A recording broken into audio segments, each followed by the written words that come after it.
교육 문제를 둘러싸고는 사실 뭐 복지, 그다음에 예산, 행정 이런 것이 다 얽혀 있거든요. 그리고 이해관계가 다양하기 때문에 설득하고 이해를 구하고 양보하고 줄 건 주고 받을 걸 받는 그런 정치력이 있는 사람이 꼭 필요합니다. 그냥 어떤 이상만 가지고 할 수 없는 문제라고 저는 생각해요.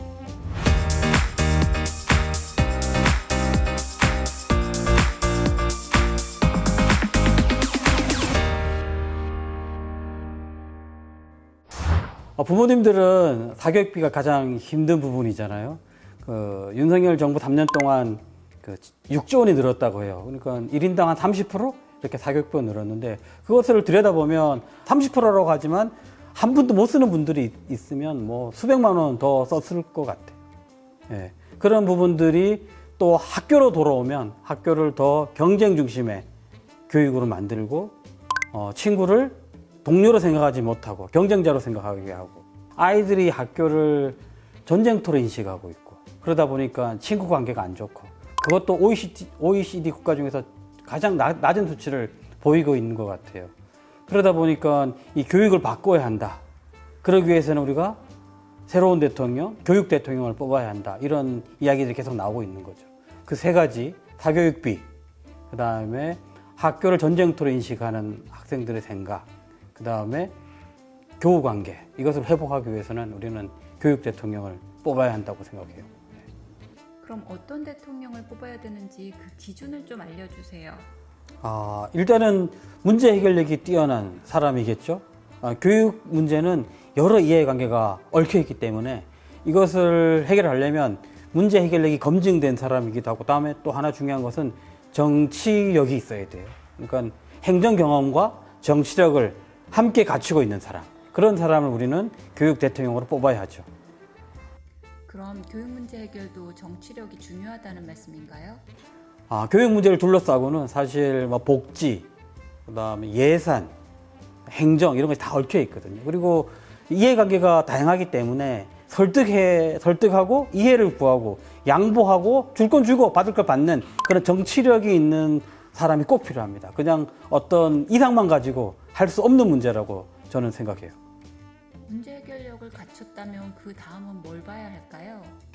강원도의 입장에서는 지방 분권의 의지가 좀 확실하게 있어야 된다고 봐요.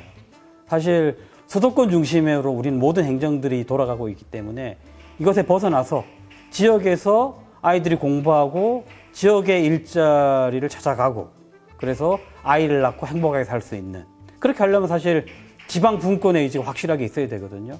그러니까 그런 의지가 확실한 대통령을 우리가 뽑아야 되겠죠. 강원도는 선생님이 없어서 원하는 수업을 못 듣는 학생들도 있다던데요. 강원도는 지금 그런 상황에 얘기를 들으면 참 답답할 노릇이죠. 어떻게 아이들이 화학을 배우고 싶은데 화학 선생님이 없어서 못 배운다.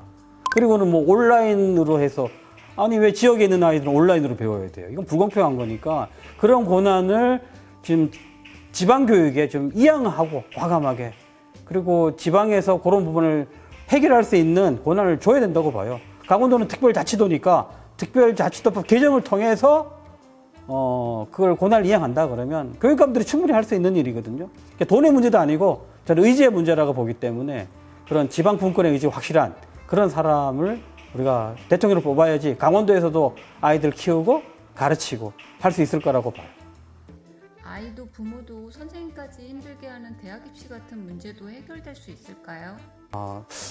많은 사람들이 학교를 어떻게 기억하고 있는가 우리 살펴봐야 돼요. 학교가 희망의 공간으로 기억될 수 있도록 하기 위해서는 지금 경쟁 중심의 교육 체제를 바꿔내야 된다고 봐요. 그러니까 친구를 동료로, 우리 이웃으로 이렇게 생각할 수 있도록 하는 교육을 해야 되죠.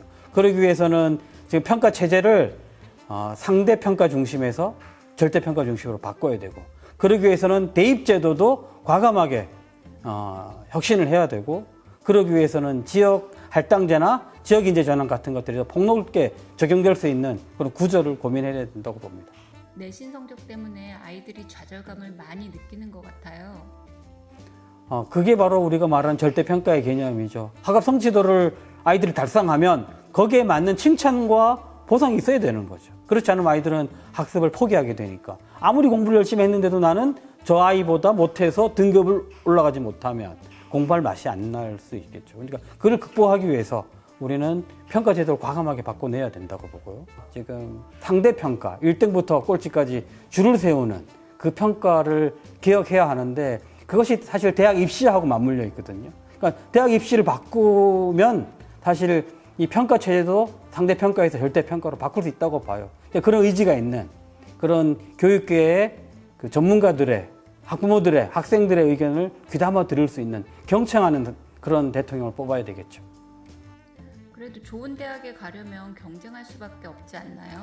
지금 그 대학마다 들어가는 예산을 보면 사실 서울대를 중심으로 해가지고 수도권에 있는 대학들에게 많은 예산들이 들어가고 있는 거죠. 지역에 있는 대학에도 서울대 같은 수준의 예산을 지원한다 그러면 굳이 아이들이 서울에 있는 대학으로 가려고 하지 않겠죠. 지금 전문가들이 하는 얘기는 뭐 쉽게 말하면 서울대 10개 만들기 같은 개념인데 지방 거점 대학들을 좀 양성하자.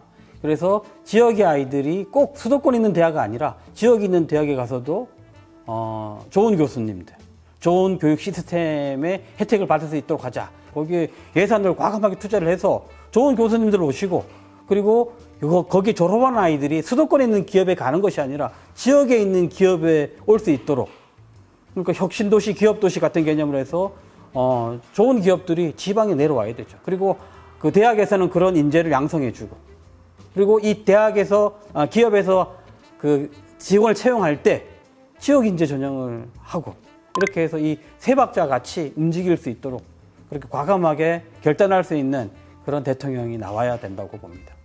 지역에서도 아이를 키울 수 있게. 우리가 투표를 잘하면 교육을 진짜 바꿀 수 있을까요? 학부모님들이 대통령을 잘 뽑으면 교육을 바꿀 수 있죠. 그렇기 때문에 오늘 또 많은 분들이 목소리를 높이고 있는 것이니까요. 예. 학부모들의 힘으로 교육을 한번 바꿔봅시다.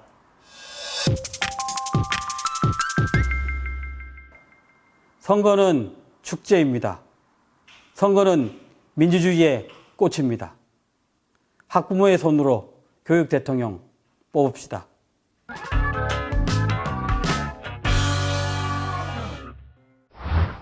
이해가 되셔요? 잘 뽑으면 될까요? 투표하실 거죠?